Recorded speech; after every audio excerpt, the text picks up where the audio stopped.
భర్త చనిపోయి 6 రోజులైతున్నా గాని, ఆ విషయం కింద పోర్షన్‌లో ఉంటున్న భార్యకు తెలవదు. ఈ మధ్యన ఒక వార్త చదివిన.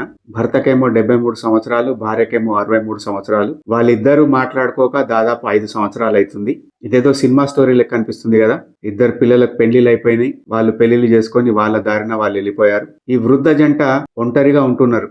చిన్న పిల్లలు, కొత్తగా పెళ్లైన వ్యక్తులు, లవర్సు లేకపోతే ఏదో ఫైనాన్షియల్ టెన్షన్స్ ఉన్న వ్యక్తులు గొడవ పడుతున్నారంటే ఏదైనా రీజనబుల్ అనిపియొచ్చు. కానీ గుర్తుపెట్టుకోండి, చిన్న పెద్ద ఏమీ తేడా లేదు. మనస్పర్ధలనేవి ఎప్పుడైనా ప్రారంభం కావచ్చు. చిన్న పిల్లలకైతే పెద్దవాళ్ళు సర్ది చెప్తారు. మరి పెద్దవాళ్ళకి ఎవరు చెప్తారు?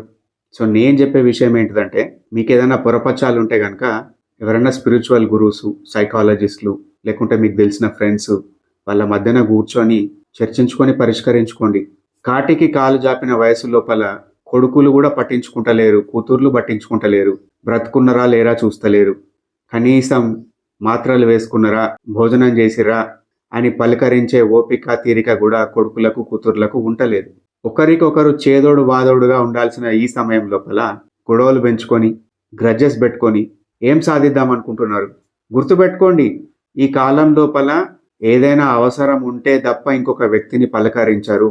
సో ఎంత గొడవలు జరిగినా, ఎంత పొరపచ్చాలొచ్చినా గానీ, సాధ్యమైనంత త్వరగా వాటిని పరిష్కరించుకోవడమో, సొల్యూషన్ వెతుక్కోవడమో, లేకపోతే కనీసం మర్చిపోవడమో జేయడం బెటర్.